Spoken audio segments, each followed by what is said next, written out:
Are you trying to figure out which font would be the best one to use for your project? Well, check out this video. I'll show you how you can. It's really easy and it's really cool. Hey, Cricut Design Space users. I want to take a few minutes to talk about a really amazing site called wordmark.it. If you like to use a lot of fonts like I do, this is a really helpful site to help you decide what font you might want to use for your project. This is free. You don't download anything with it. You just go ahead and type in wordmark.it and it's going to bring this up. Now, if you notice up here in the upper right corner, there is a pro account. I'll go over that in just a few minutes, but to get started, all you do is type a word or phrase that you think you want to use in your Cricut design, and you can see what it looks like with all of your system fonts or fonts you've downloaded. So let's do happy birthday. And when you click on the arrow, you're going to get what happy birthday looks like with all of your system fonts. Now, I have been told that you can get Cricut fonts in here, the ones that are proprietary to Cricut Design Space. If you can, I have not figured out how to do it. They're pretty tight about using their any of their images or fonts, so I'm thinking you're not going to be able to see your Cricut fonts. However, when you go into Design Space, you can actually see what they look like, kind of. So anyway, and I see right now I don't know how to spell. So let's try to spell happy the right way, and let's do this again. Anyway, another feature that you may not be aware of is if you click on these little letters right here, you can get the lowercase, you can get the first letter to be uppercase, or you can get the entire font in uppercase. So I'm going to go back to this one, which I think is what I was using in the first place. So a couple things too is if you go up here on this little lock in Wordmarkit, you want to check to make sure that you are allowing Wordmarkit to use your fonts. You can look at the site settings and also the extensions where this allows Wordmark to be able to see your fonts, and I have it on. And this is where some people have told me that if you allow the extensions, you can see your Cricut fonts. I have not found that to be true.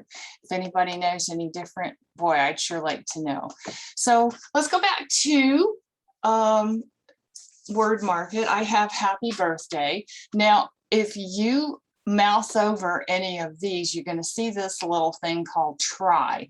That is the pro account, and this is a monthly paid subscription that you pay for either 6 months or 12 months at a time. You know, if it's a feature that you want to use, I'd say go for it. I'm too cheap. I can get an awful lot out of just using the font as it is. So again, you can see a couple of other features. Now you can make it smaller and you can make it bigger. That's part of the free one. The day or night is kind of interesting. So if we try night, well, it's not showing you what it looks like. So let me see if we can see. There we go. So it gives you kind of a reverse or a negative, but then this little box is going to pop up. However, it does let you try that feature for a day. So if it's something you think you might like, you can try it. You don't give them credit card information, you don't give them anything, you can just use it. So here again is another feature that's part of the free one. If you're not sure maybe what you want your happy birthday to look like, you can go through. This auto scroll pops up again. This is a paid one to use. If you click on it, it scrolls down automatically, so you don't have to. I'm happy to scroll. So I'm going to click a couple of these fonts that I think I might want to use. So here we go. And then when you click on the up in the upper right, filter all fonts, it's going to show you these fonts that you've picked. And you can say, oh, you can kind of compare these. So maybe I like them, maybe I don't. The ballerina script's kind of cute. Now there's, when you mouse over, you're going to get this little plus, and it makes it a lot bigger. And again, this is a paid feature where you can print it. I don't know, do you really want to print it? You can, if that's something that you don't use these in Cricut Design Space, you want to put it on a card or anything else, or a shirt.